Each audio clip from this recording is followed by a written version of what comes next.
Bismillahirrahmanirrahim. Assalamualaikum warahmatullahi wabarakatuh. Alhamdulillahi wa kafa. Wassalatu wassalamu ala rasulillahil mustafa wa ala alihi wa sahbihi wa man wafa ba'd. Fi ahbaballahi wa ahbab rasulihi sallallahu alaihi wasallam. Usi nafsi wa iyyakum bitaqwallahi faqad fazal muttaqun. Fala tamutunna illa wa antum muslimun. Faqala ta'ala Ya ayyuhalladzina amanu taqullaha haqqa tuqatih wa la tamutunna illa wa antum muslimun. Teman-teman sekalian, para peserta yang i'tikaf dan saudara-saudariku dimanapun Anda berada, jumpa kembali dalam kajian Madrasah Imam Al-Bukhari. Hari ini kita masuk ke hari 27 ya, bulan Ramadan 1442 Hijrah. Semoga seluruh ibadah kita sampai hari ini diterima oleh Allah Subhanahu wa taala.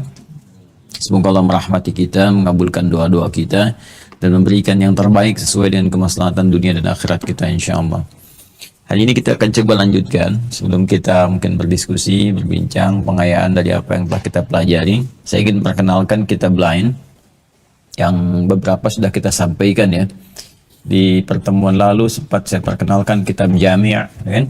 Ada Al-Bukhari, kemudian Muslim, kitab Sunan. Nah, ini saya mau tunjukkan satu yang menarik.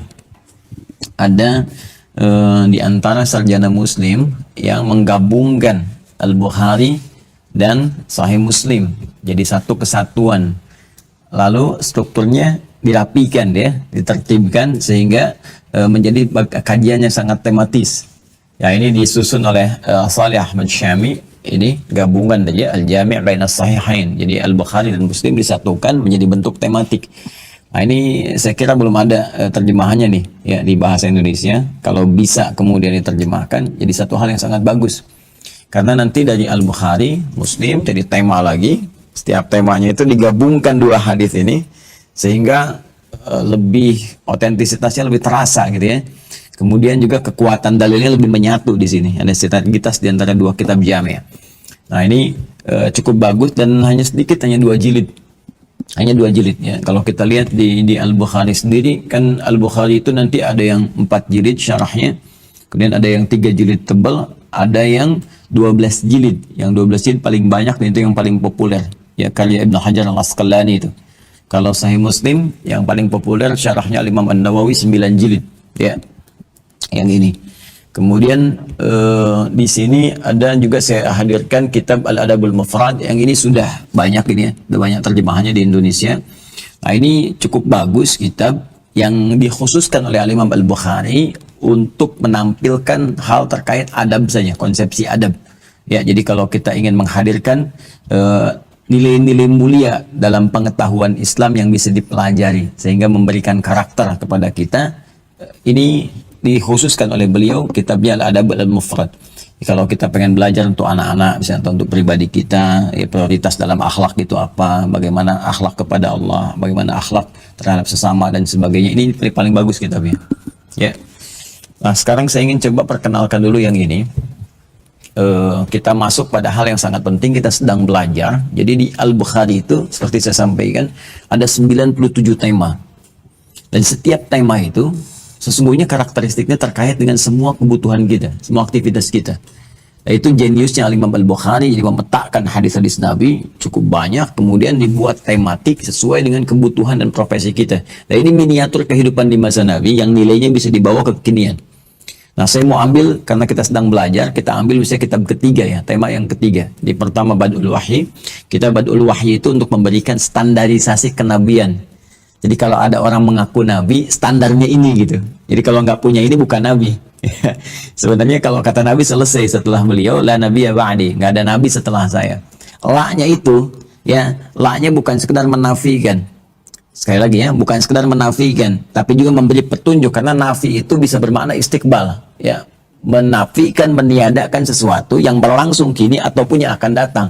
Ini seakan memberikan tanabbu, memberikan berita kepada kita, boleh jadi setelah saya ini akan ada orang ngaku-ngaku nabi. Nah, cara cepatnya daripada kalian capek melihat, meneliti, udah nggak ada nabi setelah saya. Gampang. Jadi kalau ada ngaku nabi setelah meninggal nabi, sebetulnya terlambat dia. Ya, semasa Nabi setelah meninggal kan sallallahu alaihi wasallam muncul kan Musailamah al-Kadzdzab, kemudian yang lain-lainnya gitu kan.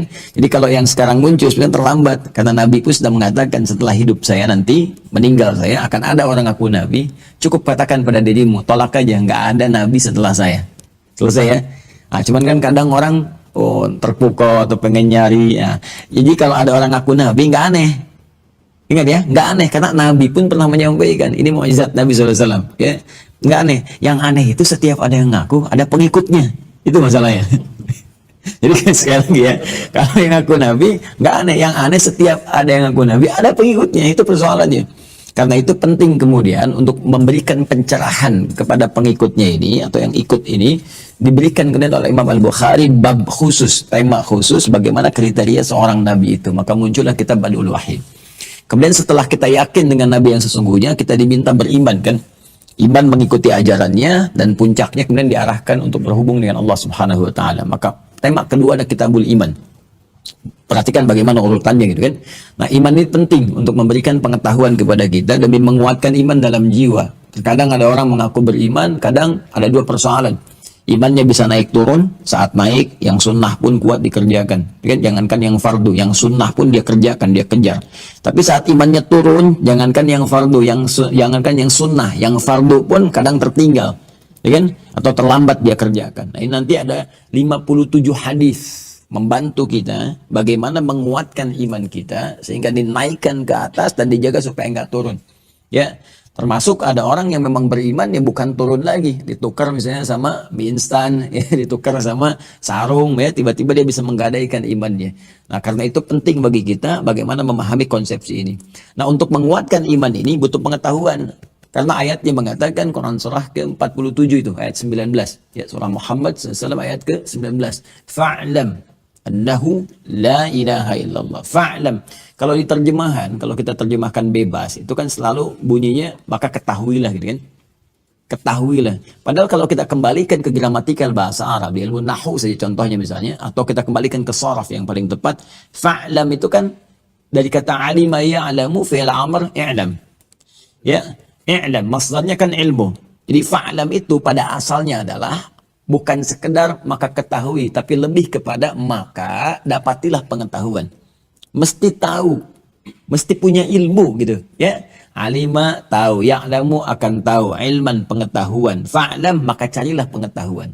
Ya, maka Anda mesti tahu. Bagaimana caranya tahu? Cari pengetahuan, belajar di situ. Ya, dan itu menggunakan fa yang kemarin saya sampaikan di ilmu nahwu harfu atfin rabitin baina syai'aini bila hudud. Ya, huruf yang menyambungkan dua peristiwa yang terjadi dengan cepat. Peristiwa pertama iman.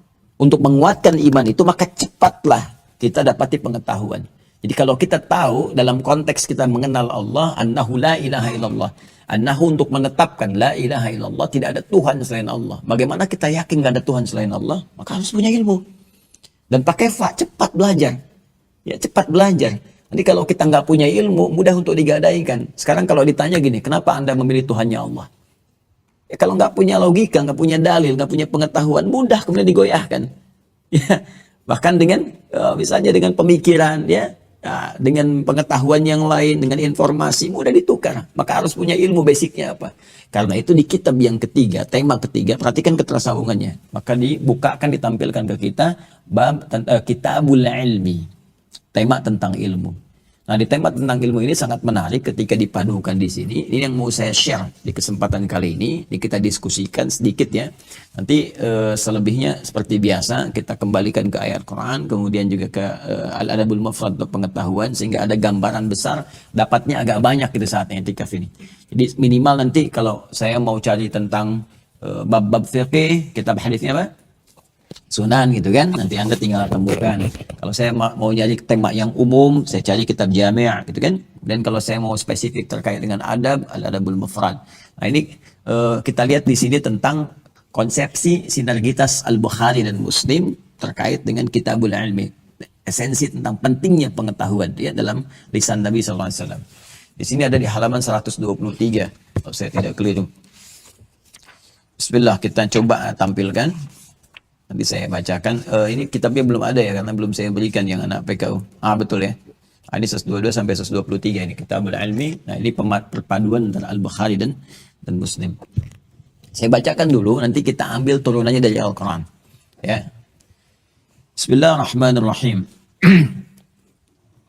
Babul fiqh fid din. Ini sudah, saya dikatakan, ini sudah mulai sistematis dan sudah diberikan temanya secara tematiknya.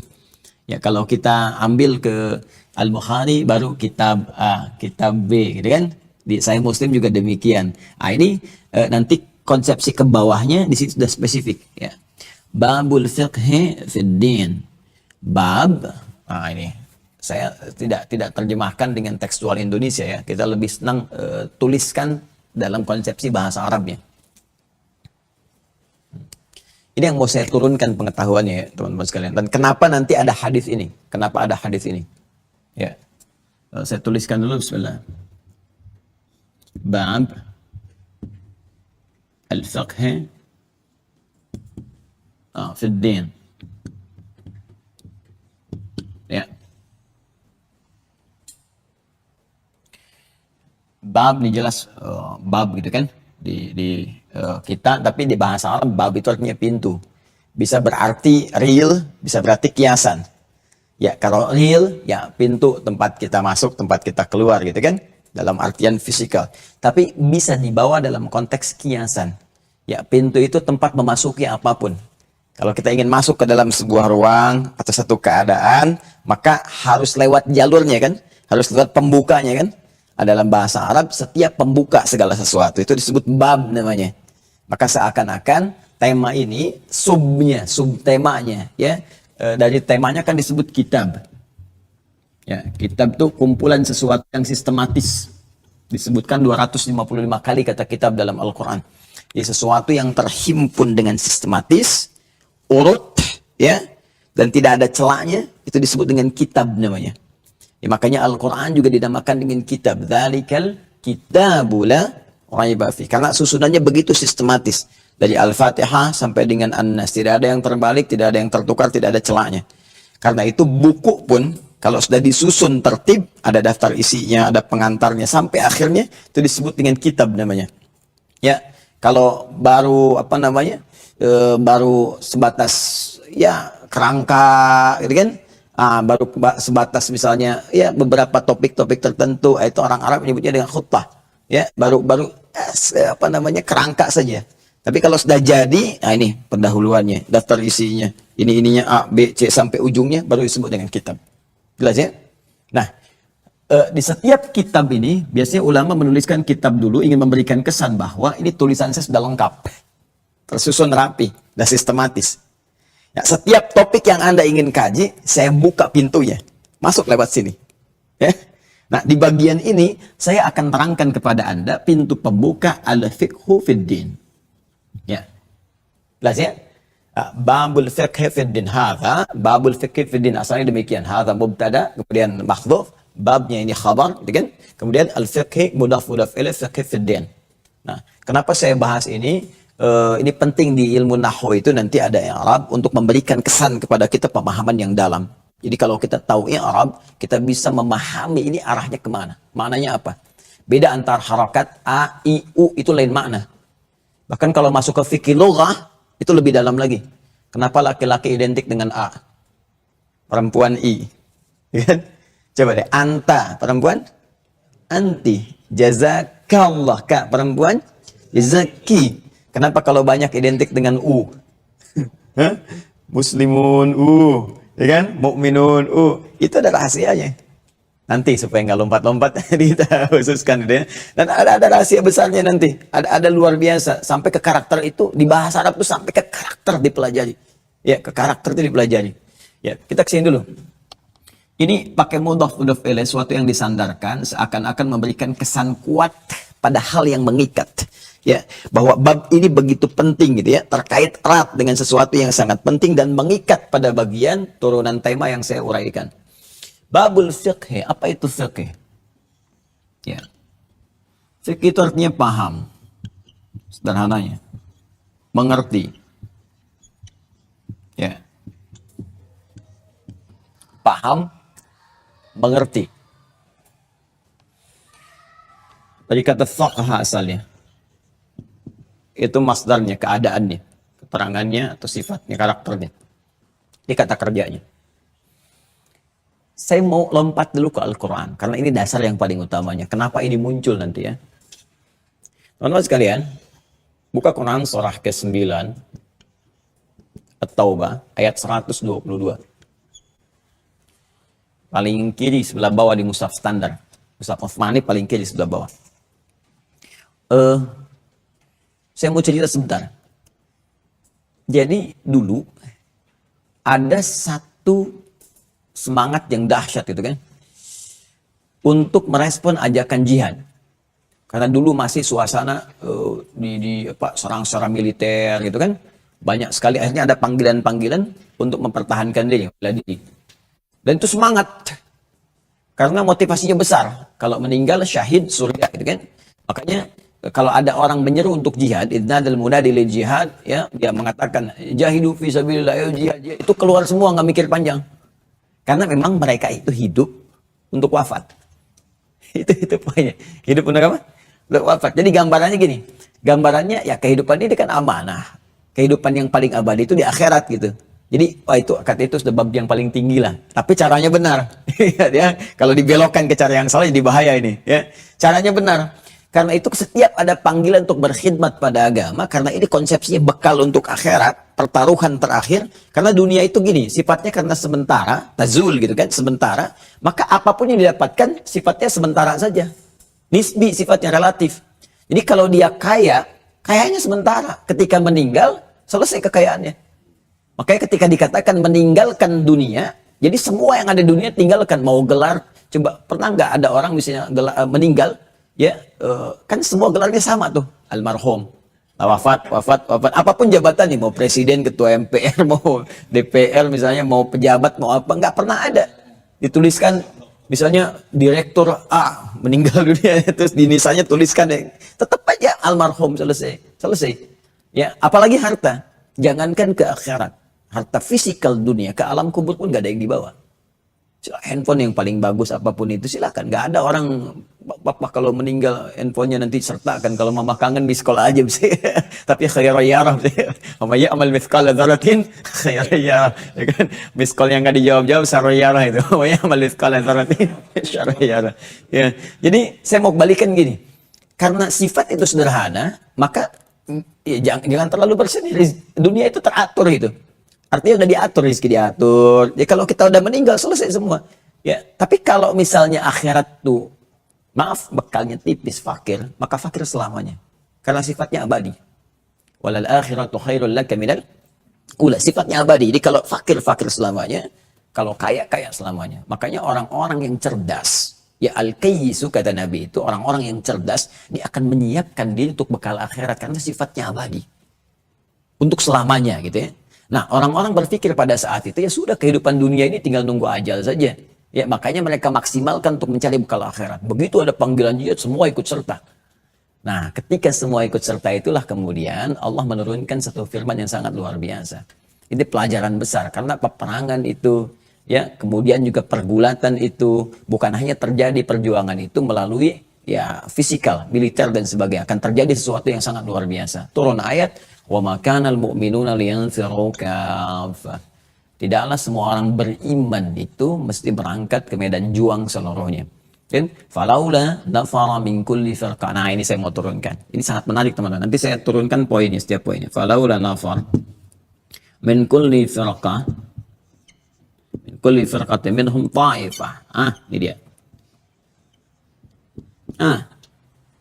Liyatafaqahu fid din. Asalnya dari sini. Ya, asalnya sini. Falaula nafara min kulli firqatin minhum ta'ifatun liyatafaqahu fid din. Saya turunkan ke sini. Liyatafaqahu. Ini. Yatafaqahu fid din. Fid din. Oke. Ini poin utama yang ingin saya katakan. Lalu turunannya nanti hasilnya apa? Waliyunziru qaumahum idza raja'u ilaihim la'allahum yahdharun. Saya mau ke sini dulu. Hendaklah ada sebagian di antara mereka, nggak harus semua pergi ke medan juang. Hendaklah ada berjuang di porsi yang lain, di sisi yang lain. Apa itu? Lihat tafaqahu fid din. Kalimatnya bagus sekali, menggunakan lam di sini. agar mereka ya supaya ini ya di sini nanti masuk kepada mudhari'nya, kan? Ini perintah sifatnya arahan. Kemudian di sini mudhari' dengan makna yang kemarin present, kan? Continuous dan future. Jelas ya? Kemudian ada ta, fa, qaf, ha, waw. Tadi saya katakan dibentuk jamak. Ini asalnya berasal dari kata fikih ke sini. Lalu mendapat penambahan ta dan tasydid sebelum akhir. Nah, di qaf ini ada tasydid, ada tafaqahu di sini. Fikih saja sudah paham, mengerti. Jelas ya? Sekarang mendapatkan ta di depannya dan huruf sebelum akhirnya pakai tasydid. Dalam ilmu lughah, kalau kita ambil turunannya di saraf saja misalnya, setiap ada penambahan ta di awal, itu di antara maknanya menunjukkan kesungguhan, keseriusan. Sungguh-sungguh serius. Seakan memberi kesan bahwa tipikal orang beriman itu, ingat ya kalimatnya beriman. Beda nanti antara muslim, di diksi Al-Quran, paparan Al-Quran, beda antara muslim, baru Islam, dengan mukmin. Ya, misalnya orang di Quran surah 49, sedikit ayat ke-14 untuk menguatkan. Ada orang Arab Badui mendeklar kepada Nabi langsung bahwa kami telah beriman. Qalatil a'rabu. Ingat ya, ada Arab, ada Arab. Kalau Arab itu perkotaan. Tapi kalau A'rab itu di kalangan Badui, Arab Badui, ya, padang pasir. Qalatil a'rabu amanna. Orang-orang Arab Badui berkata, ya, kami telah beriman. Nabi nggak bisa komen karena urusan iman itu urusan perkara hati, Allah yang tahu. Maka diilhamkan kepada Nabi, diberikan wahyu, kul lam tu'minu. Katakan pada mereka kalian belum beriman serius, belum mukmin. Walakin qulu aslamna. Tapi katakan kalian baru formalitas masuk Islam, baru diucapkan imannya dengan lisan. Ya. Iman yang benar itu dari lisan turun ke hati. Ya, jadi begitu diucapkan dengan lisan, kalimat di lisan ini langsung menghadirkan gelombang kepada jiwa, masuk ke jiwa takwa. Ketika masuk ke jiwa takwa, nanti ini akan memberikan pancaran sinyal, pengaruh ke seluruh anggota tubuh kita untuk berbuat baik dengan petunjuk iman. Ya, gambarannya begini, gambarannya. Jadi begitu diucapkan asyhadu an la ilaha illallah, asyhadu anna muhammadar rasulullah, harusnya kalimat ini langsung masuk ke dalam jiwa. Ya, tasdiqan biqalbi, iqrarum bil lisan, tasdiqan biqalbi, dibenarkan oleh hati kita. Masih ingat pelajaran kita kemarin? Dalam jiwa kan ada takwa. Ya, wa nafsi wa ma sawaha fa alhamaha fujuraha wa taqwa. Nah, kalimat ini masuk ke takwa. Begitu dia masuk ke dalam jiwa takwa, ini akan jadi sumber pancaran gelombang yang memberikan petunjuk kepada seluruh anggota tubuh untuk bersikap. Karena itulah kalau kita baca Quran dengan benar, seluruh anggota tubuh kita ini ketika akan digerakkan, itu ada pancaran iman dulu, dibimbing oleh imannya. Lalu kita temukan dalam Al-Quran, seluruh fungsi tubuh itu dimulai dengan iman sebelum dijelaskan fungsinya. Kalau nggak percaya, mari kita lihat misalnya. Saya ambil dari ujung kepala sampai ujung kaki, ya, mata misalnya. Buka Quran surah ke-24, An-Nur, ayat 30 sampai 31. Ya, beda antara mata yang didorong dengan fungsi iman dengan yang bukan. Wa qul lil mu'minina, untuk laki-laki, yaghuddu min absarihim. Wa qul lil mu'minina, katakan pada pria-pria yang beriman. Imannya dulu disebutkan. Yaghuddu min absarihim. Matanya itu ya akan digunakan hanya untuk melihat yang baik saja. Ya, kalau baca terjemahan palingkan dari yang jelek ya. Ini sebetulnya kalau kembali ke tafsir, matanya hanya dipakai untuk yang baik saja. Ya, terpalingkan dari yang jelek. Jadi kalau mata orang beriman itu imannya akan membimbing, memberikan cahaya kepada pandangannya supaya melihat yang baik saja. Ketika melihat yang tak baik, dia akan palingkan. Makanya kalau kita ingin melihat ukuran keimanan kita lewat mata, silahkan dicek. Ketika kita mampu menatap yang baik-baik dan memalingkan dari yang tak baik, itu Masya Allah, ini menunjukkan ada kekuatan iman yang dahsyat. Ya, silahkan kalau nggak percaya, silahkan cek. Pasti ada itu, begitu kita lihat, ini nggak bagus palingkan. Nah, biasanya semakin tinggi iman, bahkan bukannya dipalingkan, lisannya cepat mengucap kalimat istighfar. Kalau dia melihat sesuatu yang tak bagus. Ya, misalnya buka Quran surah ketiga, Ali Imran ayat 133. Wasari'u ila maghfirah. Jadi ada sara'ah, ada sa'ah, itu beda. Kalau Jumatan pakai sa. Ya, Quran surah Al-Jumu'ah 62 ayat 9, ya ayyuhalladzina amanu idza nudiya lis-salati min yaumil jumu'ati fas'au. Di sini wasari'u. Ya, tapi terjemahannya sama dan bergegaslah. Nah, padahal katanya beda. Kalau sar'a itu artinya bergegas tanpa harus pikir, cepat. Jangan dipikirkan. Ya. Tapi kalau sa bergegas tapi siap-siap dulu. Punya persiapan yang matang. Kenapa Jumatan menggunakan kata sa? Kalau sudah mendekat kepada Jumat, bergegas kamu. Tapi siap-siap dulu. Mandi dulu, siapkan minyak wangi yang baik, siapkan persiapan berdoa, rinci apa yang mau diminta, tanya pada istri keluarga apa yang mau dititipkan dalam doa yang akan dimohonkan. Itu fikihnya. Tapi kalau urusan taubat, jangan dulu mikir, jangan disiap-siapkan. Saya dosa sekarang siang, pengen tobat nanti malam persiapan tahajud. Alih-alih nyampe tahajud, asar meninggal. Makanya ketika mata kita melihat yang benar, tiba kemudian ada yang salah, itu dipalingkan, lisannya cepat mengatakan tanpa pikir panjang. Astagfirullah. Dan itu berlangsung bersamaan, tidak ada yang telat. Nggak ada telat salah satu, cepat salah satu. Misalnya, ya lisannya cepat salah satu, tapi matanya begini kan, telat. Astagfirullah, astagfirullah. Iya, dosa nih mas. Itu ya, itulah iman. Ya, nggak percaya, silakan cek lagi lisan. Quran surah 49 misalnya kan, di ayat yang ke-11. Ya ayyuhan nasu. Ya ayyuhalladzina amanu, maaf, iman. Ya ayyuhalladzina amanu, imannya dulu. La yasraqum minkum. Lisan orang beriman tidak dipakai untuk mencela. Lisan orang beriman tidak dipakai untuk bikin hoax. Lisan orang beriman tidak dipakai untuk ghibah. Ayat 12 kan demikian. Ya ayyuhalladzina amanu ijtanibu katsiran minadh-dhann. Ya, pikiran orang beriman nggak mungkin berprasangka buruk sampai ke ujung kaki. Nah, itulah iman. Nah, ini pun yang paling menarik, ini dibuka dengan kalimat iman. Pelajar yang beriman itu. Mahasiswa yang punya iman itu. Ya, orang-orang yang mau belajar ikut taklim yang beriman itu cirinya beda. Pertama, belajarnya serius. Saya cukup satu ayat ini. Kalau benar-benar kita muslimnya baik, praktekkan satu ayat, jadi pintar semua. Serius. Ya, kalau mau belajar apapun harus serius. Gimana kita bisa menghasilkan pelajaran yang baik, ilmu yang baik, kalau nggak serius belajar? Kita kurang serius. Kemudian keseriusan ini diarahkan bukan hanya menerima transfer pengetahuan, tapi pahami itu. Sampai mengerti. Ini luas sekali. Ya. Apalagi urusan agama. Karena itu Anda temukan dalam setiap turunan ibadah itu kan ada ilmunya. Ya kan? Silahkan cek ya. Sholat kan mesti ada ilmu kan. Kalau nggak ada ilmu nggak bisa sholat kan. Zakat demikian. Kemudian haji, umrah demikian. Silahkan Anda cek. Semua ilmu yang terkait dengan syariat ini selalu diistilahkan dengan fikih namanya. Fikih sholat. Fikih zakat. Fikih puasa. Fikih haji, umrah. Pernah dengar nggak ilmu sholat? Tidak kan? Kenapa menggunakan kata fikih? Seakan memberi kesan bahwa kalau mau sholat, pelajari dulu bacaan sholat, gerakan sholat sampai paham. Mengerti. Sehingga dengan paham mengerti ini, hadir kehusyuan dalam sholat kita. Sekarang dari satu kalimat ini saja, mohon maaf sebesar-besarnya. Berapa persen bacaan sholat yang kita pahami sampai hari ini? Itu problemnya. Kita ingin khusyuk dalam sholat, tapi nggak ngerti yang kita bacakan, yang kita lakukan.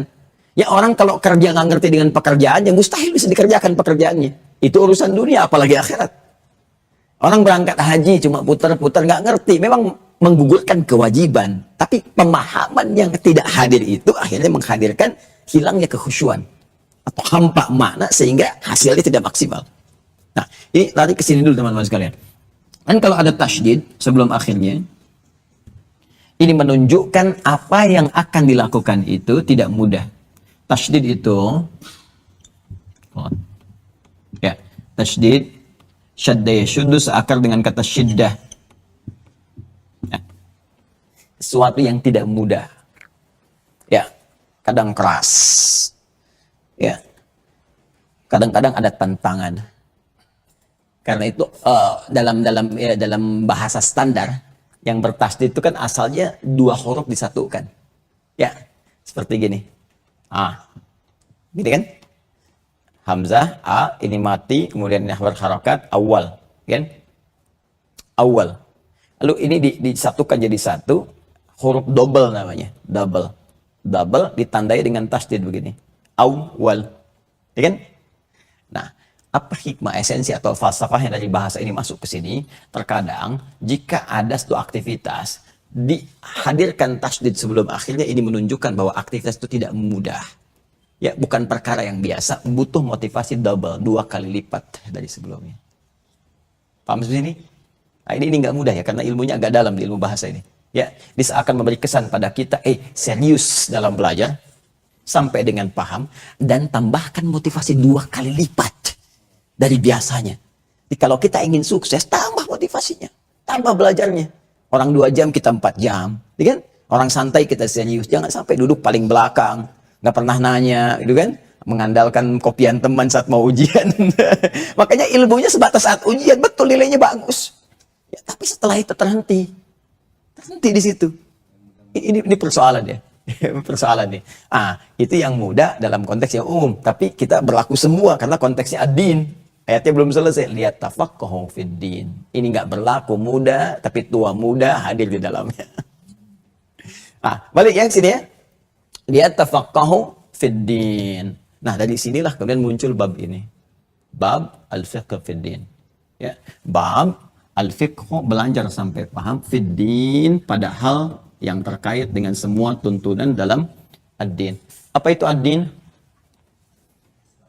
Islam. Apa itu Islam? Ad-din. Oke, betul. Kita ambil ad-din itu Islam yang pokoknya. Dalilnya Quran surah ketiga. Kita pakai dalil ya, ayat 19. Inna ad-dina 'indallahil Islam. Kemudian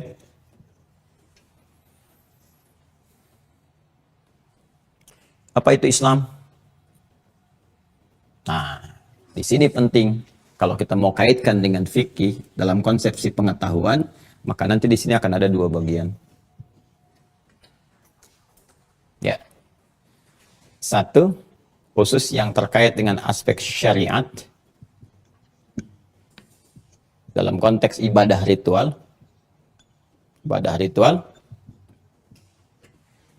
Dalilnya langsung kita ambil hadis. Tadi kan sudah Al-Quran, banyak hadis riwayat Muslim. Di kitab Imam Muslim tuh, jilid pertama nomor hadis yang ke-8, disebut hadis Jibril. Ya, ini pasti sama ini.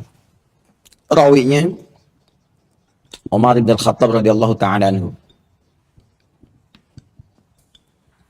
Dikutip oleh Al-Imam An-Nawawi. An-Nawawi itu yang mensyarah ya itu hadis Muslim. Beliau juga nanti bikin beberapa kitab. Di antara yang banyak dikaji termasuk di Indonesia itu ada kumpulan hadis Al-Arba'in. 42 hadis. Ya, di Al-Arba'in ini nomor hadis yang kedua. Ya. Jadi orang langsung belajar tuh di Al-Arba'in ya. Udah gitu lompat ke Riyadhus Shalihin 1896 hadis. Ya, padahal itu sebelum itu ada kitab yang lain. Dan itu dasarnya. Apa itu? At-Tibyan fi adab hamalatil Quran. Sebetulnya yang bagus itu dulu. Di At-Tibyan itu mengajarkan kepada kita bagaimana cara belajar yang efektif. Sampai diatur masuk ke majelis ilmu bagaimana caranya.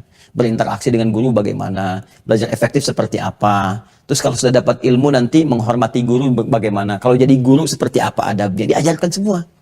Nah, kebanyakan ada sebagian yang langsung lompat ke Arba'in. Terus ke Riyadhus Shalihin. Ilmunya banyak tapi adabnya kosong. Ini yang jadi masalah. Makanya setelah dapat ilmu, ilmunya digunakan untuk menjadi peluru berperang dengan orang lain. Ada yang nembak sana, nembak sini, saling tahdir, saling ini, itu persoalan. Ya, jadi kadang-kadang stepnya itu nggak pas, lompat dulu ke atasnya. Makanya ulama itu kalau bikin kitab sistematis banget. Ini dulu, ini dulu, ini dulu, ini dulu. Sehingga terukur. Nah, saya mau ke sini ya. Di hadis Muslim hadis ke-8 disebut juga dengan hadis Jibril namanya. Ya, ini menjelaskan nanti ada pengetahuan sampai masuk ke sini. Saya langsung lompat ke sini saja ya. Kalau kita bacakan dari awal panjang ya. Bainama nahnu julusun inda Rasulillah sallallahu alaihi wasallam rajulun syadidu bayadut thiyabi sampai ke sini langsung disampaikan mal Islam. Mal Islam. Terus saya bacakan dari depan lah ya.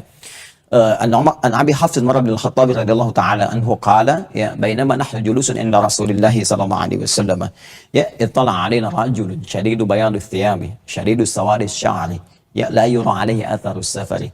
Fajalasa ila Nabi sallallahu alaihi wasallam fa asnada rukbatayhi ila rukbatayhi wa wada'a kaffayhi ala fakhidhayhi fa qala ya Muhammadun akhbirni 'anil Islam. Baik, saya terjemahkan dari awal sebentar. Hadis riwayat sahabat Umar bin Khattab, semoga Allah meridai kepada beliau. Beliau menyampaikan, bainama nahnu julusun 'inda Rasulillah. Ada baina langsung kata kerjanya, julusun ada bainama. Biasanya ada demikian. Saya langsung cepat. Kalau ada bainama pakai ma di situ, artinya santai. Jadi santai. Tatkala kami sedang duduk-duduk santai dengan Rasulullah SAW. Nah, ini adab kepada kita. Sahabat itu dalam santainya pun masih nyari orang baik. Nyari orang soleh. Dalam santainya pun. Ini pesannya sangat dalam. Kenapa? Karena orang santai, orang baik, orang soleh itu, walaupun dalam suasana santai, candanya pun pasti bermanfaat. Pasti ilmu. Dan gak akan bergeser dari ridha Allah Subhanahu wa Ta'ala. Kadang-kadang kalau kita kumpul-kumpul mau nyantai-nyantai, istilah sekarang ngopi-ngopi, kan? Macam-macam. Coba, yang keluar apa coba? Tergantung teman kan? Ya makanya sohbatus salihin itu penting. Ngobrol, cuman ngopi, kesana sini yang diobrolin kadang nggak penting. Kadang-kadang mikirin yang nggak jelas gitu kan. Yang udah diatur ikut dipikirin juga. Akhirnya jadi salah gitu. Ya, mikirin kenapa matahari terbit dari timur. Udah diatur ikut dipikirin, buang-buang waktu gitu. Ya itu buang-buang waktu. Karena itu rumus di hadis ini. Ini baru pembuka loh. Rumus di hadis ini, kami aja nyantainya kata para sahabat, masih nyari Nabi, nyari orang soleh. Sehingga manfaatnya banyak. Tiba-tiba kemudian datang seorang lelaki. Ya, lelaki ini Masya Allah gitu kan. Dia datang, pakaiannya bersih, rapi.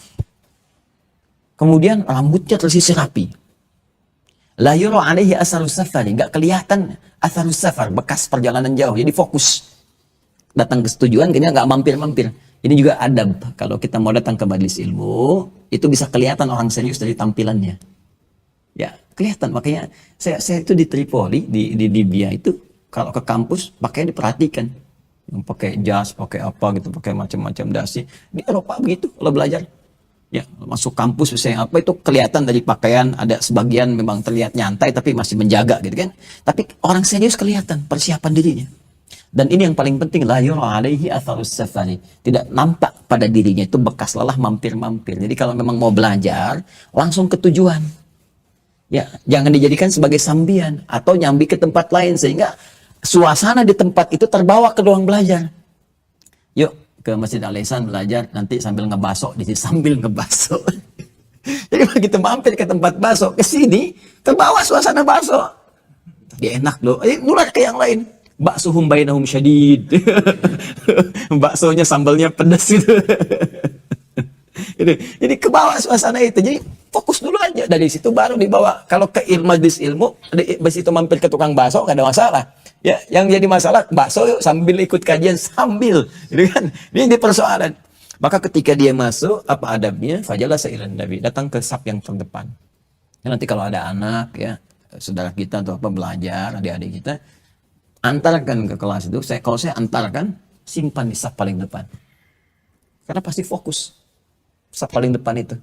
Ya, nggak bisa ngerjain yang lain. Kadang-kadang malu mau angkat telepon, mau bikin status juga susah. Ya, di belakang beda tuh. Kadang-kadang sandaran, kadang macam-macam dan sebagainya. Anak pesantren tahu tuh, kadang nyukur di belakang bahkan. itu suasana ya, hadis ini. Kemudian wada'a kaffayhi ala fakhidhayhi. Ini keakraban. Jadi kalau guru pun dengan murid, jangan terlalu tegang. Keakraban. Kadang Nabi juga bercanda dengan sahabat, itu kan? Dan sehingga ilmu mudah diterima. Nah, ketika sudah nyaman suasananya, baru dimulai pelajaran. Ini pengondisian. Ya, kalau di ruangan kelas apa, jangan sampai suasana tegang langsung belajar dan sebagainya.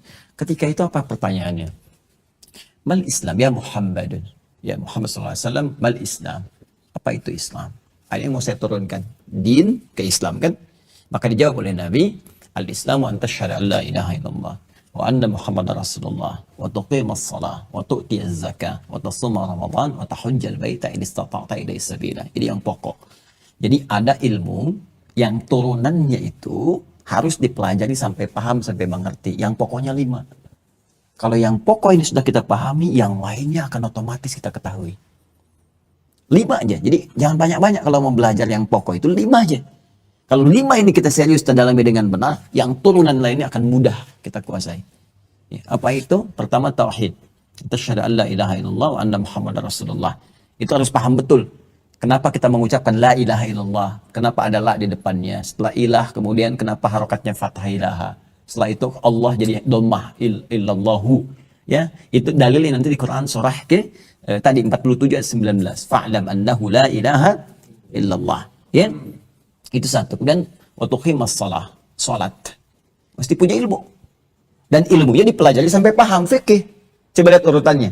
Fikih fid din. Yang dimaksud dengan din Islam. Di antara turunan Islam, apa syariat, aspeknya ibadah. Jadi kalau kita mau belajar Islam, mau benar dinnya, konsepsi keagamaannya mau benar, Islamnya benar, maka pelajari sampai paham. Ya, fikih salat sampai paham. Makanya tidak ada yang paling detil dalam ibadah, demi Allah saya katakan, kecuali di Islam. Diatur semua. Ya, bahkan saat akan mulai salat, diatur semua dari pakaiannya. Coba, dari mulai adzan, kita sudah punya aturan. Kita kan cuma dengar adzan pun panggilan waktu salat aja kan? Turunannya nggak dibahas. Coba buka Quran surah 7 Al-A'raf ayat 31. Ya. Itu ada turunan. Ya bani Adam, khudhu zinatakum 'inda kulli masjid. Hei anak cucu Adam. Ketika ada panggilan dari masjid didengar. Panggilan dari masjid itu apa? Khudhu zinatakum, kenakan pakaian terbaikmu. Karena kita akan menghadap Allah. Menghadap pimpinan, ya rapat ketemu teman, pakaian bagus luar biasa. Sekarang menghadap Allah dan kita mengajukan proposal keduniaan kita, akhirat kita, kebutuhan kita. 5 kali dalam sehari kita minta, kan penampilan kita biasa-biasa. Apa nggak adil di situ? Ya, kata Allah kenakan pakaian terbaik, dan itu membawa kekhusyuan. Nah itu bayangkan baru ada panggilan, belum setelah itu tentang wudhu bersih. Masa ketemu teman bersih-bersih, ketemu Allah kotor, kan?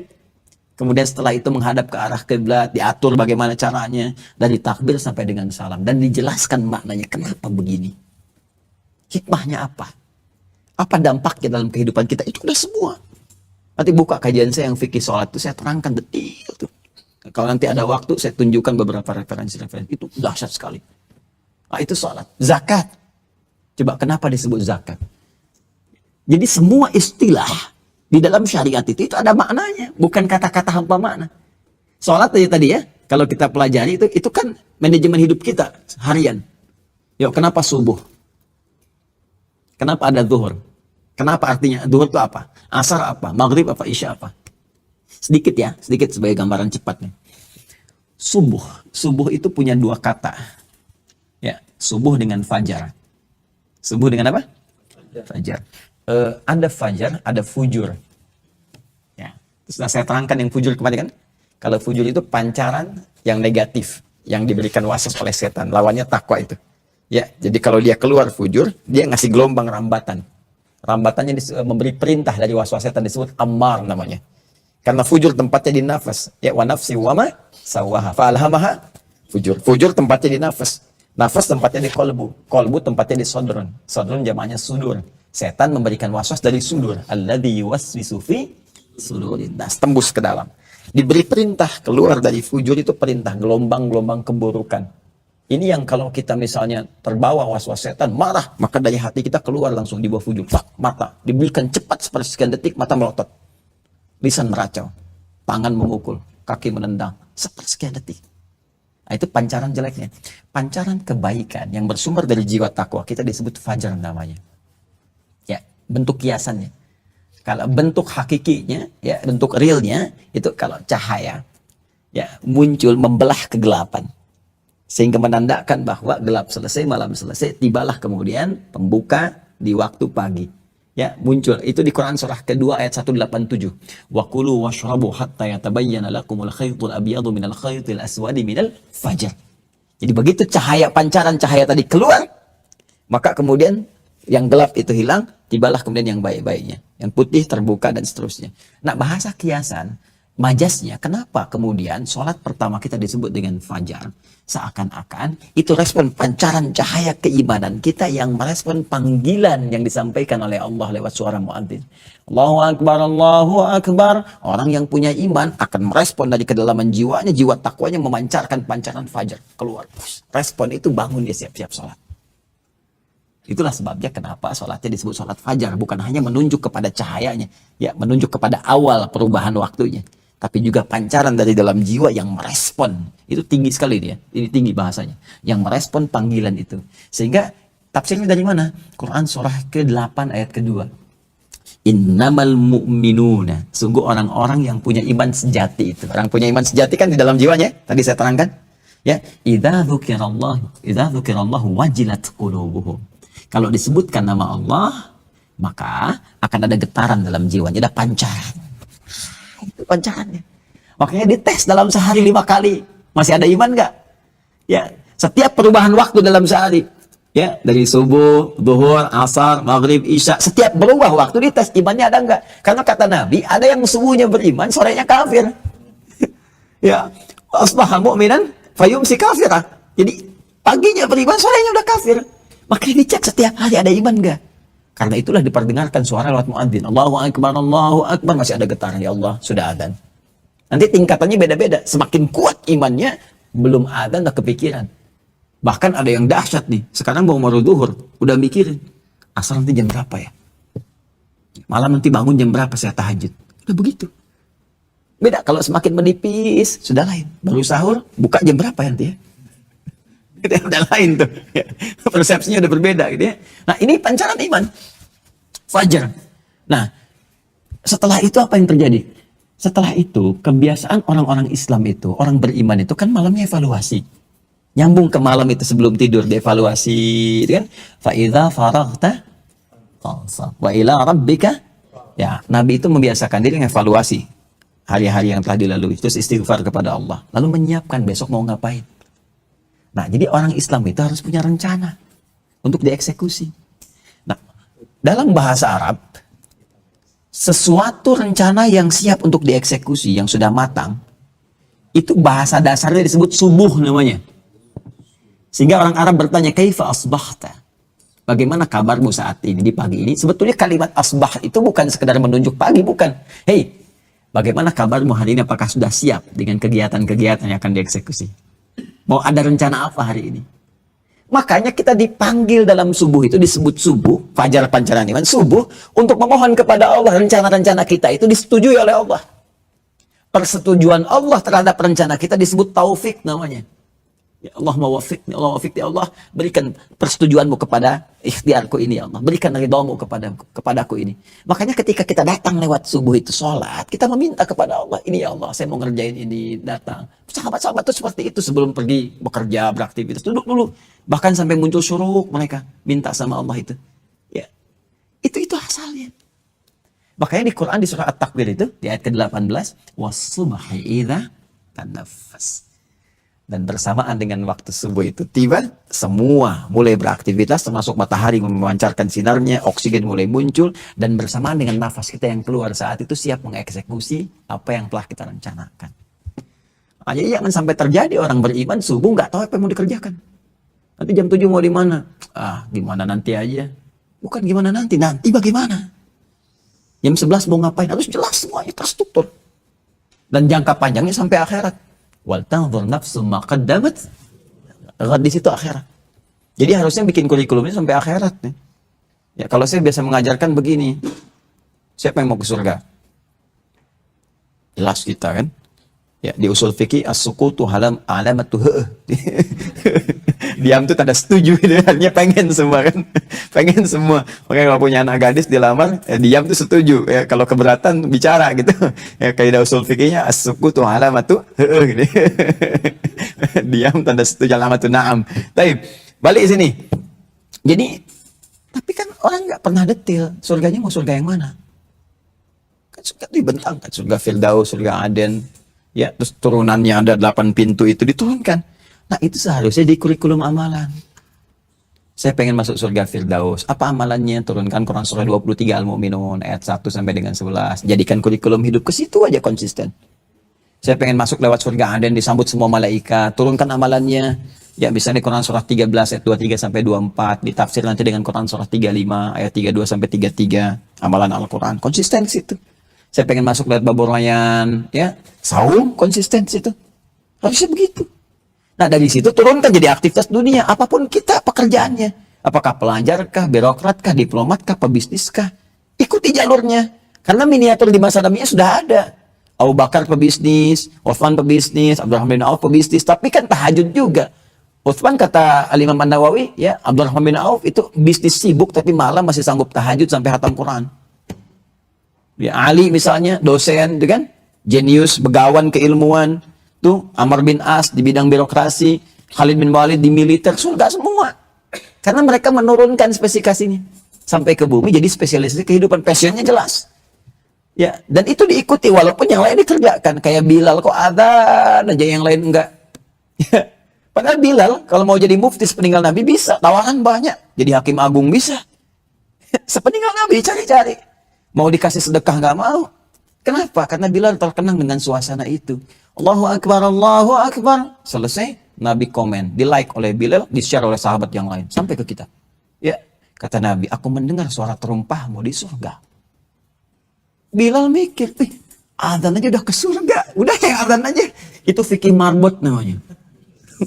Kalau kita turunin tuh, jadi motivasi. Itu bukan, profesi itu bukan profesi rendah, tinggi. Kalau yang paham. Kalau tak mengerti mungkin dibandingkan dengan dunia. Jangan bandingkan dunia dengan akhirat, terlalu kecil. Terlalu kecil bandingkan dunia dengan akhirat. Ya, kalau udah punya visi itu jelas. Nah, itu, jadi saya turunkan. Itu baru subuh ya. Nanti besok duhur lah. Jadi saya mau balik ke sini dulu biar nggak tertinggal ini ya. Nah jadi kalau kita turunkan tuh banyak sebetulnya. Tapi indah gitu. Nah ini yang saya mau maksudkan ke sini. Sholat, puasa, zakat. Ini syariat ritual. Paling tidak menghadirkan kehusyuan. Jadi nikmat dalam ibadah. Mau zakat ngerti, oh kalau saya begini tuh pasti Allah tambah. Jadi kalau orang paham kalau berzakat akan ditambah, gak akan pelit berzakat. Gak akan berkata, ini saya yang usaha kok kenapa harus kasih orang. Nanti ada pemahaman hikmahnya apa. Kenapa pakai kata ita wa atuz zakah, salat pakai iqamah wa aqimus shalah. Turunkan. Puasa. Kenapa mesti puasa? Terus sampai ilmunya turun. Dan ini kadang-kadang satu bab ini itu hadisnya banyak lagi, bab tersendiri. Kitabus shalah, kitabuz zakah, kitabus siam, kitabul hajj. Ini nih fikihnya di sini. Nikmat kita. Jadi kalau mau standar sampai meninggal, cukup yang pokok ini aja, udah dahsyat keislamannya. Orang yang pokok aja, ada yang kayanya apa? Kebangetan, kan? Ada kan ada kaya banget, kebangetan kayanya. Ini sahabat nih rata-rata kebangetan kayaknya tuh. Kalau jalurnya bisnis gitu. Ya semua sukses lah, semua sukses. Saya melihat semua yang konsisten dengan pokok-pokok ini sukses berdasar definisi masing-masing. Ya. Nah nanti yang ini masuknya ke muamalah dunyawiyah. Muamalah, ya dunyawiyah, tapi konteksnya masih ibadah. Ya, karena apa? Karena dalam ruang Islam ini, pokoknya kalau Islam mensibghah, memberikan pengaruh, maka semua aktivitas jadi ibadah. Ya, jadi ibadah. Contoh, mohon maaf ya, mohon maaf, urusan makan saja, minum, berpakaian, itu kan ada panduannya. Ya, demi Allah saya katakan ya, tidak ada satupun kegiatan dalam Islam kecuali bersanding dengan panduan. Ini menunjukkan kebenaran risalah Islam. Manusia mana di muka bumi ini yang mampu membuat sebuah pedoman untuk semua kegiatan manusia dari bangun tidur sampai tidur lagi. Apalagi di masa 15 abad yang lampau. Dan munculnya dari tempat yang paling terbelakang di muka bumi. Ya. Jahiliyah, tempatnya di Mekah, tempat yang tertutup, diapit oleh dua imperium besar, Romawi dengan Persia, nggak ada peradaban, semua keburukan muncul di sini, kok bisa munculkan itu? Dahsyat. Makanya nabinya nggak dipilih di Romawi. Nanti orang berkata, pantas Romawi punya peradaban. Persia punya kekaisaran, peradaban tinggi, tapi ditempatkan tempat yang paling nadir. Dengan semua keburukan muncul di sini, termasuk tindakan kriminalitas. Dan bisa merubah jahiliyah jadi khaira ummah. Kuntum khairan ummah. Nah, saya mau katakan begini, silahkan cek dari bangun tidur sampai tidur lagi. Ya, dan pedoman itu munculnya di doa. Cuman kita nggak baca doa pakai fikih, rumusnya nggak dipakai. Kita cuma melafadzkan dengan lisan. Kita, sebagian. Coba cek. Ya, yuk, saya contohkan ini. Satu-satu aja ya. Bangun tidur baca apa? Alhamdulillahirabbil ahyana ba'da ma amatana wa ilaihin. Paham nggak itu? Oh, rumusnya fikih. Paham nggak? Kalau kita baca digabungkan ini di Abu Daud ya, nomor hadis 1367. Lalu nanti di Al-Bukhari nanti 181. Itu gabungan. Jangankan dari bacaan, dari cara bangun diberi petunjuk.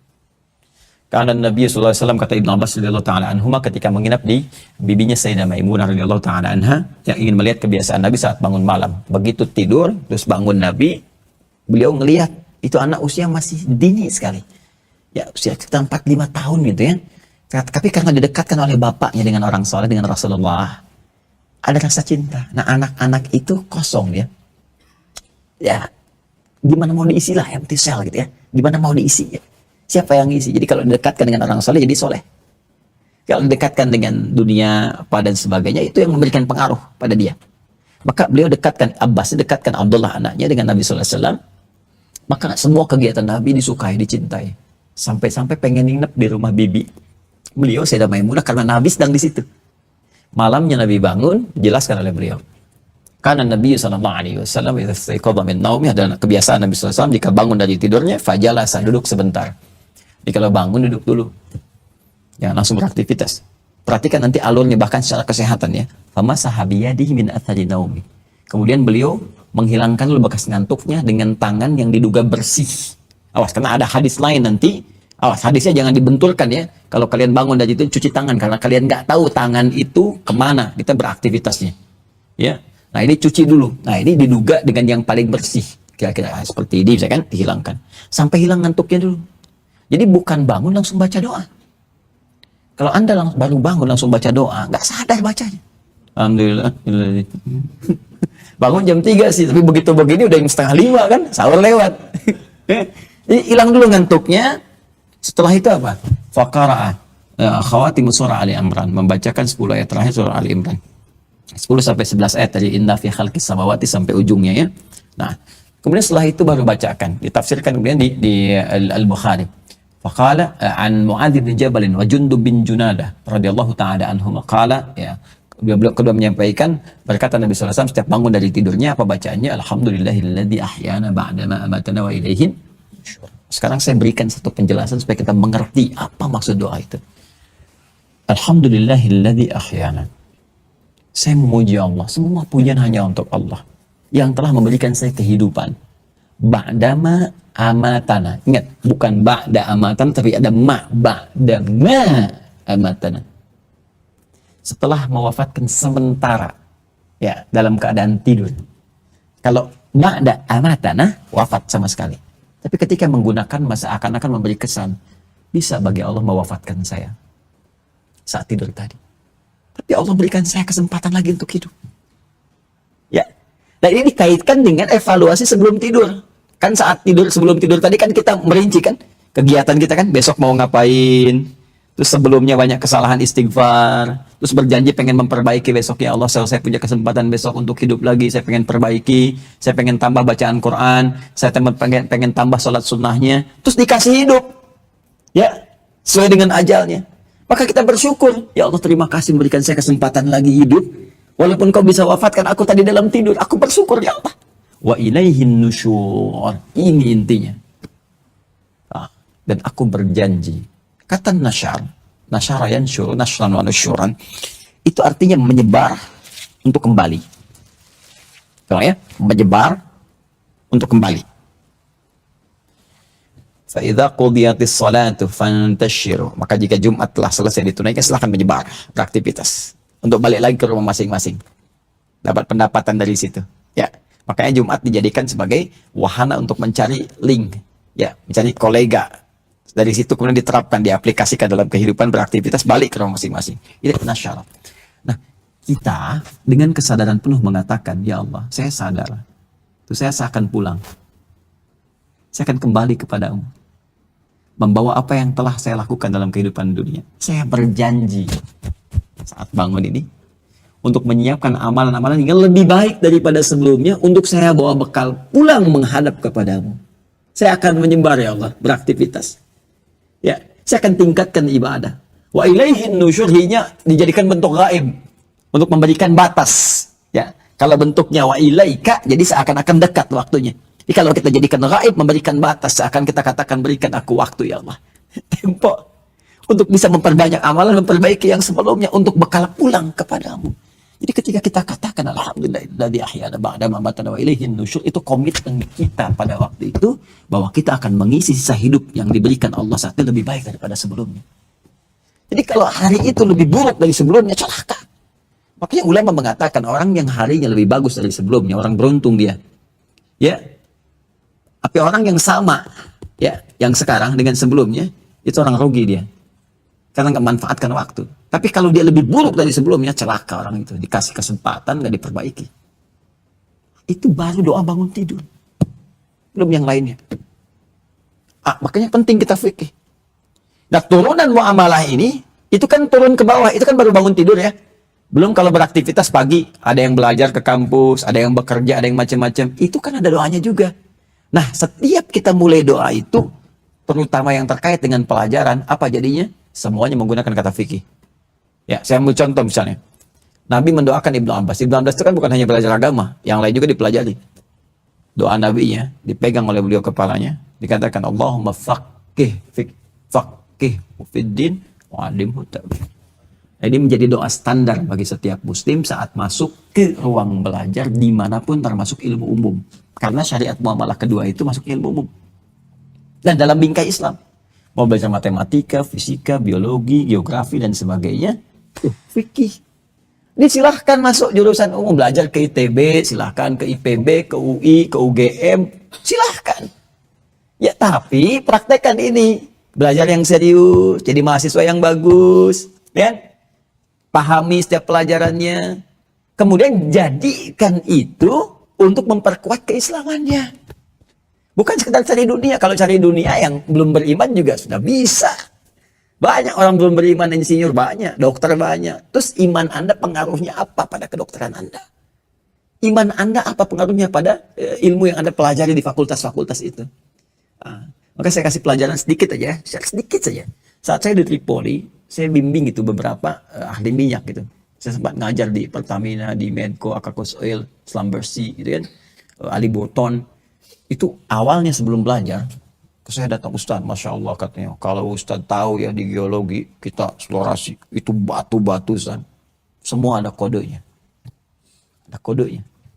Ini begini, ini artinya begini, ini artinya kandungan mineral begini, kedalaman sekian jadi begini. Oh, saya senyum. Baru kita ngaji, saya keluarkanlah kurikulum geologi dalam Al-Quran. Nafi khalqis samawati wal ardh, masuk Al-Baqarah 74 itu kan? Ya. Masih ingat kan Al-Baqarah 74? Tsumma qasat qulubuhum min ba'di dzalika fahiya kal hijarati aw ashaddu qaswa wa inna minal hijarati lama yatafajjaru minhul anhar. Saya turunkan, Pak. Itu udah ada di Quran. Ragam batu dalam Al-Quran diturunkan nih, yang ada kandungan airnya. Ini yang begini, bahkan ini Pak jatuh karena Allah. Jatuh karena Allah perintahkan, bahkan saking khusyuknya dia jatuh. Saya ingin tunjukkan siapa yang buat itu semua. Terus terturunkan sampai pekan berikutnya berubah kalimatnya.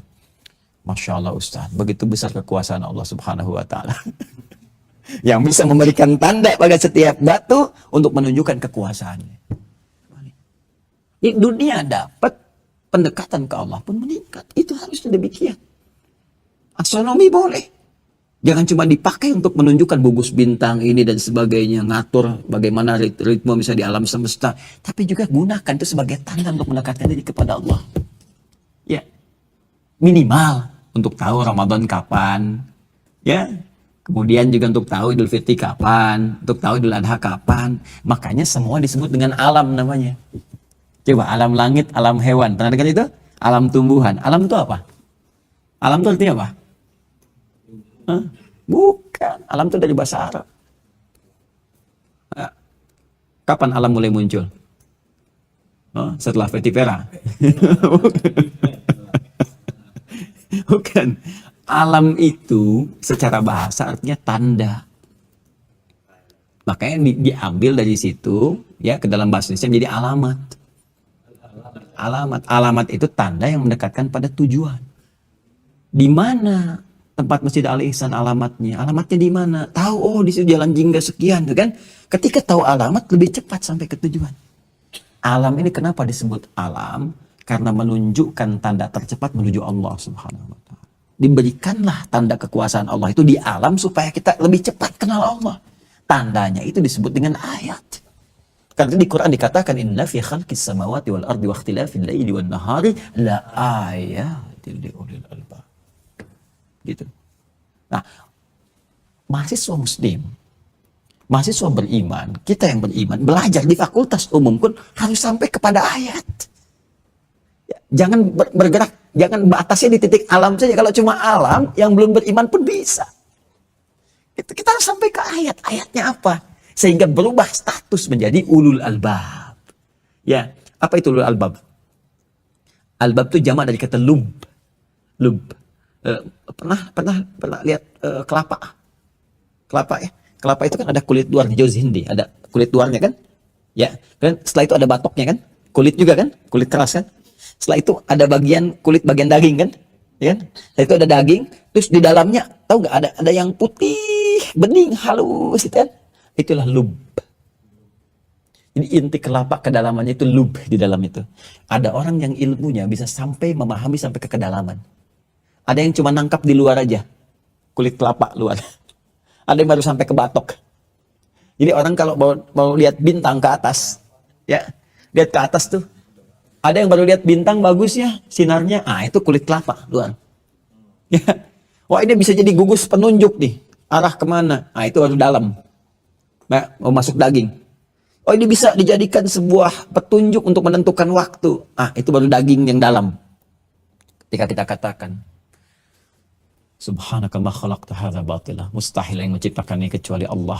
Seperti Nabi Ibrahim menemukannya. Ya, Nabi Ibrahim menemukannya. Itu barulah ulul albab. Dia menemukan ayat. Tugas kita mencari ayat lewat pengetahuan. Makanya rugi kalau cuma bayar pengetahuan untuk dunia. Belum tentu kepake. Belum tentu kepake. Kalau ini udah pasti kepake nih. Coba, belajar fikih sholat, tiap hari sholat kan? Antum tuh lucu kadang-kadang itu. Tiap hari sholat, tapi ilmunya nggak dipakai. Belajar sholat yang dipakai tiap hari, ilmunya nggak serius. Tapi dunia yang belum tentu diraih, seriusnya luar biasa. Bikin seminar, stadium general, sekolah sampai S1, S2, S3, sampai dingin tuh. Ini belum tentu dipakai gitu. Kadang-kadang manusia tuh, gimana ya? Makanya saya sering bilang cepi, cepat pikirkan gitu kan. Ini paham ya? Nah sekarang baru baca hadisnya. Kalau udah paham ini, hadisnya kita baca. Ini penutupnya. Jadi kenapa nanti pengantar ini penting saya sampaikan untuk masuk ke sini. Kalau orang nggak tahu ini, baca ini hampa nanti. Gitu aja pahamnya. Tapi kalau kita mengerti dari sini, baca hadisnya nyambung. Ya. Kadang-kadang orang di hadisnya dulu dibaca, baru disyarah begini gitu ya. Tapi saya coba balik untuk mendapatkan kenikmatan dalam merasakan hadisnya. Bismillahirrahmanirrahim. Qala haddatsana an Muawiyah qala, hadis dari riwayat Muawiyah bin Abi Sufyan, ini termasuk jenius Muawiyah ini. Ya, nanti di bawahnya di backup oleh Amr bin As, Ibn As radhiyallahu taala anhu. Nah ini saat jadi gubernur nanti khalifahnya naik Muawiyah bin Abi Sufyan dan nanti masuk pada kategori dinasti Bani Umayyah. Ya. Termasuk meriwayatkan hadis. Jadi jangan terjebak oleh fitnah-fitnah yang berkembang di lingkungan ya. Ya kita menghormati semua sahabat kita cintai. Ya jangan sampai ada sebagian kita dukung, yang lain kita nistakan, itu tidak baik. Ya tidak baik. Nanti pendiri Nahdlatul Ulama Hadratus Syekh Kiai Haji Muhammad Hashim bin Asy'ari, ya bin Asy'ari itu punya 19 kitab. Di kitab kedua ada namanya Risalah Ahlus Sunnah wal Jamaah. Ya, saya dulu senang baca itu sampai ulama-ulama lokal, ulama kita gitu ya. Ya, kitabnya luar biasa, rasa internasional itu. Ya, bahkan sebagian saya hafalkan itu. Ya. Nah, itu di kitab kedua di halaman yang ke-10. Ya, halaman yang ke-10, paling kanan sebelah bawah itu paragraf terakhir, beliau menunjukkan tentang satu aliran secara akidah yang agak aneh gitu. Ya, agak aneh. Wa minhum, kata beliau, dan di antara aliran yang aneh itu yang tiba-tiba datang ke Pulau Jawa tahun 1333 Hijrah. Ya, 1333. Sekarang 1442. Dikurangi aja, ya. Dikurangi 1333 untuk mendapatkan Masehinya. Itu ada di antara aliran mereka menjubalihuna hawa Sayyidina Ali bin Abi Thalib. Siapa yang senang terlalu berlebihan, mengkultuskan ya sampai ke sahabat Ali bin Abi Thalib, kemudian senang mencela sahabat yang lain. Disebutkan ya Abu Bakar, Umar itu kan dan yang lainnya dan seterusnya. Nah, itu diingatkan oleh beliau. Jangan sampai seperti itu kata beliau. Lalu dihidangkan hadis-hadis Nabi SAW karena Syekh Hashim ahli hadis. Ahli hadis dan sanadnya banyak. Ya Al-Bukhari dihidangkan oleh beliau hadis-hadisnya. Nah, jadi kita harus menghormati semua sahabat, ya sahabat-sahabat Nabi karena kulluhum udul lil hadis, kulluhum udul, semuanya adil dan baik dalam pandangan Allah. Oke. Saya punya sahabat saya dijelek-jelekan, bagaimana perasaan saya? Nabi punya sahabat, sahabatnya dicela, bagaimana perasaan Nabi? Gitu ya? Nah, makanya dalam banyak kesempatan Nabi memegang tangan sahabat, mengatakan ini sahabatku, siapa yang melukainya dia melukai aku. Ya. Bismillahirrahmanirrahim. Qala Muawiyah pernah menyampaikan sami'tu Nabiyya sallallahu alaihi wasallam yaqul, ini hadisnya saat beliau naik ke mimbar ya berkhutbah.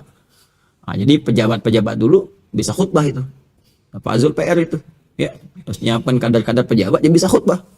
Nah, Jumatan biasanya khutbah menterinya gitu kan. Nah, kemudian dia presidennya insyaallah kan, gubernurnya, bupatinya, nah, itu bisa khutbah. Ya, kalau dia muslim dan harus benar. Makanya basicnya harus Islam yang baik. Ya, harus mengarahkan kepada nilai-nilai kebaikan sesuai dengan aspek-aspek maslahat yang ada di wilayahnya masing-masing. Nah, ini saat khutbah.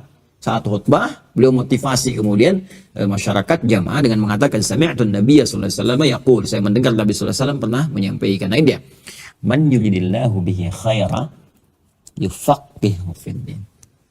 Ini man yuridillahu bihi khaira, man siapapun, man ismun mausulun yadullu ala fardiyatil anbiya. Kata sambung konjungsi yang menunjuk pada subjek, kadang-kadang objek secara personal. Tapi maknanya luas. Jadi kita ini oleh Nabi sedang dikhitab secara personal. Ya, disentuh secara personal. Semua kita luas, tapi posisikan hadis ini diarahkan ke kita. Saya ini yang dimaksudkan. Man yuridillah, siapapun laki-laki, perempuan, besar, kecil, tua, muda, kaya, cukup, dan yuridillahu bi khaira, yang diinginkan oleh Allah menjadi lebih baik. Jadi orang baik. Baik. Khair itu luas, minimal sifat. Kalau sudah khair, minimal sifat. Ya, sifatnya itu baik. Dari sifat itu kan jadi karakter, jadi sikap. Kan? Nah, kalau kita pengen baik dalam apapun, termasuk khair fid dunya, baik dalam urusan dunia, khair fil akhirah, baik dalam urusan akhirat, yufaqihu fid din, maka Allah akan berikan dorongan kuat pada dirinya untuk memahami urusan agamanya. Din, belajar sampai paham. Dan din itu tadi syariat, ibadah dengan muamalah. Jadi kalau kita pengen baik, pengen bagus, ya pengen sejahtera urusan dunia, maka belajar dengan ilmu. Makanya Imam Syafi'i bilang begini, man arada dunya fa'alaihi bil ilmi, wa man arada al-akhirah fa'alaihi bil ilmi, wa man aradahuma fa'alaihi bil ilmi. Siapa yang pengen dunianya itu sejahtera, bagus, sukses, maka dia harus punya basic ilmu yang kuat. Nah, ilmu di kita itu fikih. Jadi kalau belajar sampai paham. SD paham, anak cek lagi pulang ke rumah. Saya dulu begitu, belajar pulang ke rumah ditanya sama ibu saya, belajar apa tadi? Dicek sampai mengerti. Ya, jam sekian gak boleh nonton TV, dicek semua. SMP apalagi gitu kan, masuk pesantren, kita ngulang-ngulang dan seterusnya. Ujian saya 3, Pak. Masa-masa saya, Fahad nggak tahu saya ya, 2 tingkat di bawah saya dulu ini. Ujian saya masih 3 kali. Jadi pertama ujian lisan, ya kan? Yang kedua ujian tulisan, ya. Jadi kadang-kadang ditukar tulisan dulu, terus dicek di lisan, ya supaya tahu ini yang benar nggak yang ditulis nih dengan yang diucapkan. Kan? Habis itu gabungan keduanya, dan itu udah 3 kali ini 2 lagi agama dengan umum. Kalau udah masuk puncak kelas 6, itu materi 6 tahun diujikan. 6 tahun. Jadi saya masuk itu SMP, yang ada kalau di Arab, gini-gini, apa namanya, Thanawiyah.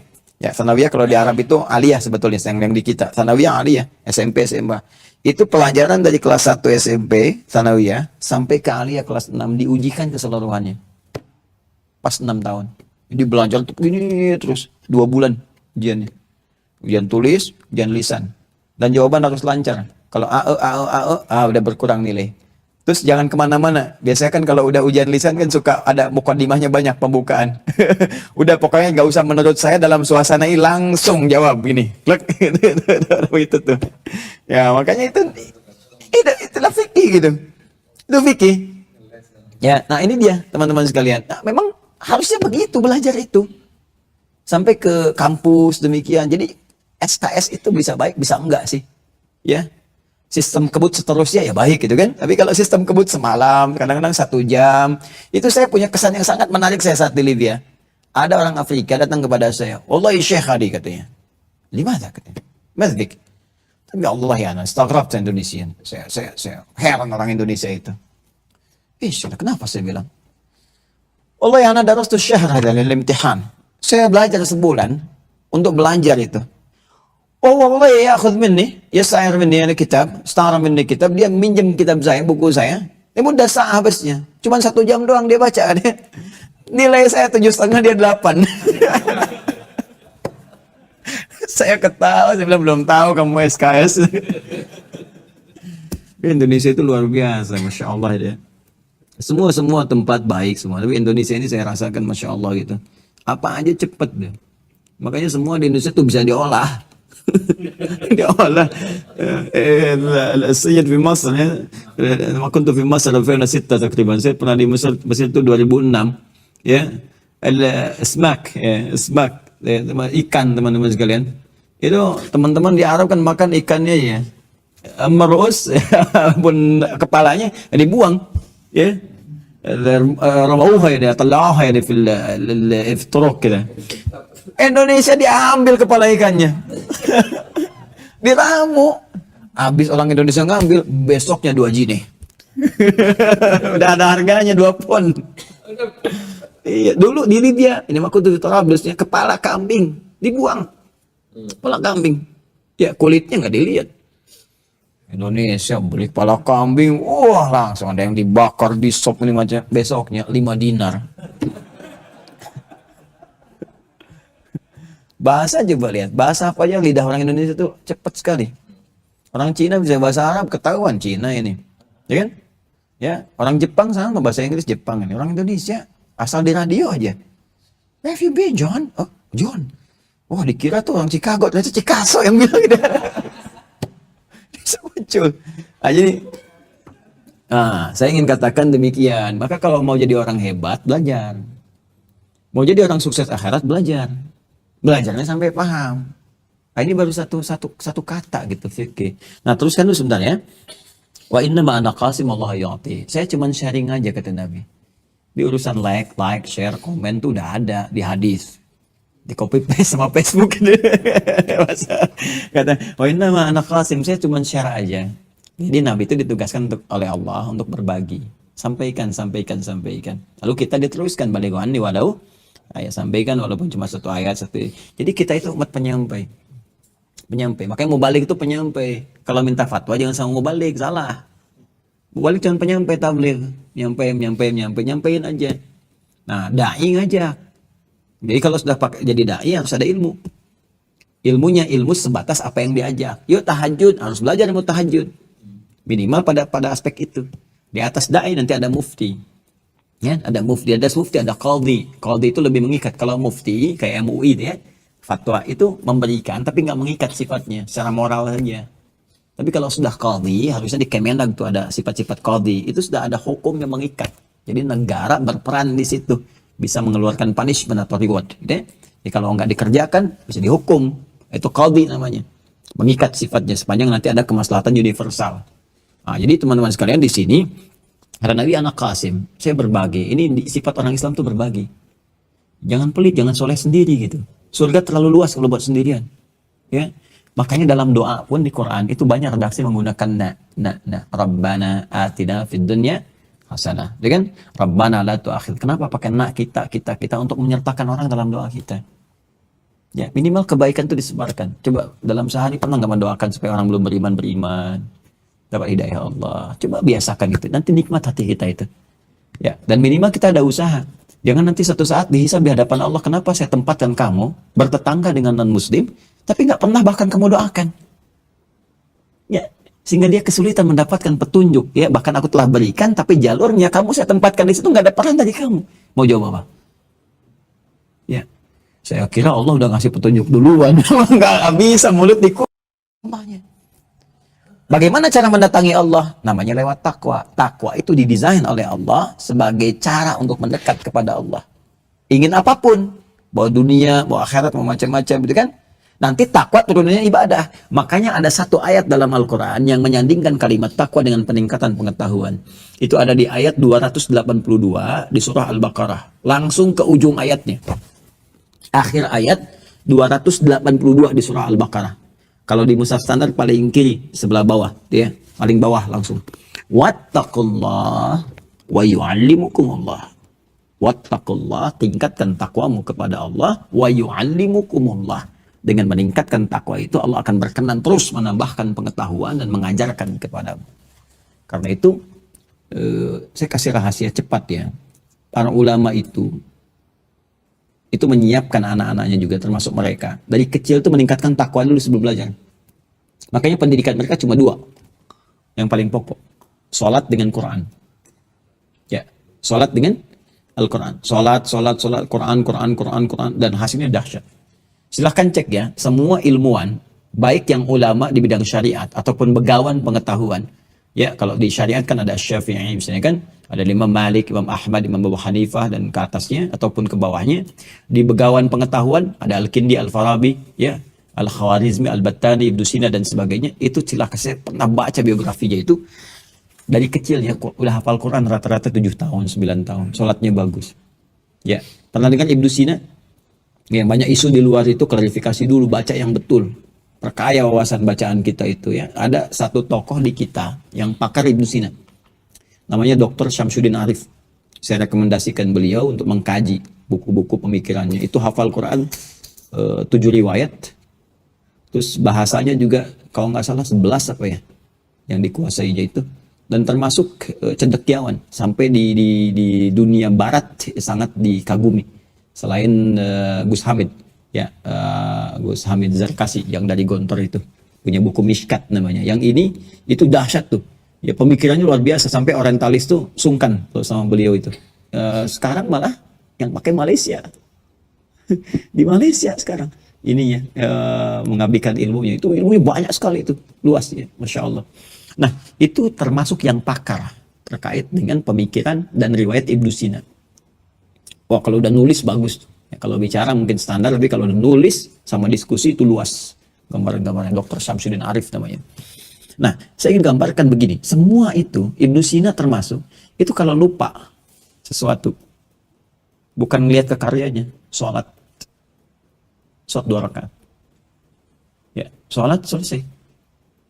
Lupa sesuatu, sholat selesai. Kita agak beda. Nggak pengen ingat pun jadi ingat dalam sholat itu. Makanya Abu Hanifah pernah memberikan tips ngerjain setan. Saya pernah praktekkan, berhasil. Jadi kalau lupa, jadi satu kali ada yang datang ke Abu Hanifah, ya Syekh, Allah yang ada nasid fi Amerika, saya lupa dalam urusan ini. Khalas salli rakaatain. Sholat 2 rakaat. Nanya, udah nggak usah banyak tanya, sholat aja katanya. Sholat kan? Sholat dulu, sholat. Biar sholat kan 2 rakaat. Begitu udah sholat, datang ke Abu Hanifah, Syekh, aku udah ingat nih, ulang dulu. Ditanya Abu Hanifah, kenapa engkau perintahkan sholat? Sebetulnya aku sedang ngerjain setan, katanya. Ya kenapa? Karena di rumus hadis, setan itu kan saat kita takbir, dia menggoda kan? Kata Nabi, fayaqulu syaitanu udhkur kada. Ya, hatta la yash'ura al-musalli kam rakatan yusalli. Setan itu kalau kita sudah takbir, kalau belum takbir biasa. Kalau sudah takbir, Allahu Akbar, baru dia masuk. Ingat kita apapun. Ingat pekerjaan, ingat ini, ingat itu, ingat yang belum dijawab, ingat status belum diupdate. Masuk semua. Itu benar kata Nabi. Sampai ada orang lupa berapa rakaat dan menunaikan sholat. Kadang-kadang yang hilang pun ingat. Itulah jeniusnya Abu Hanifah, ngerjain setan dia. Jadi formalitas aja sholat gitu kan. Begitu dia sholat, muncul. Oh, di sini rupanya kunci mobil itu. Nah, jadi itulah. Ya, setan nggak bisa baca hati isi kita. Ya, nggak bisa baca isi hati kita, nggak bisa. Dia hanya memberikan was-was itu kan, niat itu hanya Allah yang tahu. Ya, hanya Allah yang tahu. Makanya ibadah kita diukur niat. Innamal a'malu bin niat. Ya. Nah, jadi dekati Allah dengan takwa. Saya tutup terakhir. Walan tazala hadhil ummatu qa'imatan ala amrillah la yadurruhum man khalafahum hatta ya'ti amrullah. Allahu akbar. Kalau semua umat Islam ini begini, belajarnya benar, maka kata Nabi, umatku aku jamin akan selalu unggul sampai tiba keputusan Allah. Tafsir keputusan Allah itu ada 2 di sini. Satu yaumul qiyamah, sampai kiamat. Atau ada orang yang mengambil konsep ini dan umat Islam yang lalai sehingga meninggalkannya. Maka kalahlah di situ. Sekarang, ayo kita renungkan. Benar nggak hadisnya? Siapa yang serius belajar sekarang? Konsep ini kan dipakai. Ya kan? Kita jangan salahkan mereka. Jangan salahkan Barat, jangan salahkan ilmuwan mereka yang serius riset, anggaran banyak dan sebagainya. Karena mereka mengamalkan, mengerjakan. Ya, jangan sibuk mencela, balik ke kita koreksi diri. Saatnya kita kemudian beralih, bangkit kembali ke kitab-kitab asal kita. Saya melihat banyak yang terpukul dengan karya-karya kontemporer, padahal itu copy paste. Dan kita ini asli orisinal, ada semua. Semua dalam Islam komplit termasuk tokoh-tokohnya, nggak ada yang fiktif. Barat itu sampai saking kesulitannya menemukan tokoh, teladan, sampai bikin fantasi fiktif. Superman, Batman, Catwoman, Wonder Woman gitu kan. Kemudian juga Spider-Man, Hulk dan sebagainya itu kan. Kita lupa. Ya, terus Timur ikut-ikutan kan, Jepang bikin Satya Baja Hitam, Kotaro Minami kan belalang tempur, tendangan maut dan seterusnya. Ya, muncul kemudian Suzuki Watanabe nulis Dragon Ball itu, ya Son Goku, Son Gohan, ya. Kemudian Piccolo, ini saya hafal itu, baca saya nonton enggak. Karena untuk mempelajari hazanah peradaban, kita tuh lengkap semua. Silakan cek. Di pengetahuan ada, di ahli ini ahli itu, sampai ada ulama bikin ini kitab. Kitabnya menarik sekali. Ada namanya Akhbarul Azkiyah. Informasi seputar orang jenius di muka bumi. Diturunin dari kalangan nabi sampai ke hewan. Hewan paling pintar apa aja, yang intelijensianya kuat, yang dia bisa nurut, yang macam-macam. Akhbarul Azkiyah, karya Ibnul Jauzi. Akhbarul Azkiyah. Sampai ada lagi kitab Akhbarul Ahmaq. Orang paling bodoh, ya. Kisah-kisah tentang paling bodoh semuka bumi. Siapa aja dari awal, dari mulai iblis dan turunan sampai ke bawahnya. Iblis itu kan makhluk intelektual yang kebelinger, sampai intelektualnya saking pintarnya konslet jadi bodoh. Ya. Dia itu pintar, bisa nipu, tapi kepintarannya nggak digunakan untuk membaca rahmat Allah. Allah itu kan maha penyayang. Kalau salah mau tobat pasti diampuni. Tapi dia memilih menampilkan kesombongannya untuk melawan rahmat Allah. Disitulah jatuh kehormatannya sisi Allah. Ala fakhrij minha fa innaka rajim. Keluar, kamu terkutuk. Makanya kita katakan a'udzubillahi minasyaitonir. Lawannya rahim. Cuman beda satu titik jadi masalah. Titik. Ya. Itu makanya jangan sembarangan nulis titik ya. Yang harusnya nggak ada titiknya dititikin.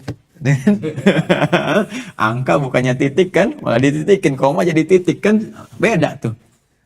Jelas ya? Beda kan rasanya kalau kita ngajinya di awal gini, terus baru ke sini tampilannya. Itu. Ya, jadi itu baru satu hadis. Belum kita bahas arahnya. Jadi tapi itu satu di antara sekian khazanah keislaman, ribuan, ratusan ribu, bahkan jutaan hadis yang menuntut kita untuk mendalaminya lebih baik, lebih serius lagi, lebih baik lagi. Minimal satu ini kita praktekkan, maka saya kira jaminan Allah lewat Rasulnya insya Allah akan terwujud, karena Allah punya sifat la yukhliful mi'ad, tidak mungkin menyalahi janjinya. Saya kira itu yang kita bahas dulu sementara waktu. Kita jeda, diskusi kita jadikan ke malam nanti insya Allah. Malam ada sesi dengan saya lagi, khusus untuk diskusi saja.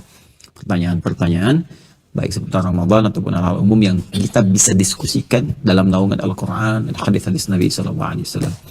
Semoga Allah merahmati kita, berikan petunjuk kepada kita semua. Bila ada yang benar yang saya sampaikan itu dari Allah dan Rasulnya, silahkan dipraktikkan. Kalau ada yang salah itu dari saya pribadi. Ya, mohon ditinggalkan, cari informasi lain lebih baik yang bisa kita amalkan dalam kehidupan sehingga melahirkan harmoni dalam kehidupan dunia kita dan rahmat Allah ketika kembali kepada Allah Subhanahu wa taala. Allahumma taqabbal minna innaka antas samiul alim wa tub alaina innaka antat tawwabur rahim. Allahumma ij'alna min ahli al-Qur'an waj'al al-Qur'ana sahiban lana fid dunya wa syafi'an lana fil akhirati ya arhamar rahimin. Rabbana atina fid dunya hasanah fil akhirati hasanah wa qina adzabannar. Bifadlika subhana rabbika rabbil izzati amma yasifun wa salamun alal mursalin wa akhiru da'wana subhanakallahumma bihamdika nashhadu an la ilaha illa anta nastaghfiruka wa natubu ilaik. Alhamdulillahi rabbil alamin.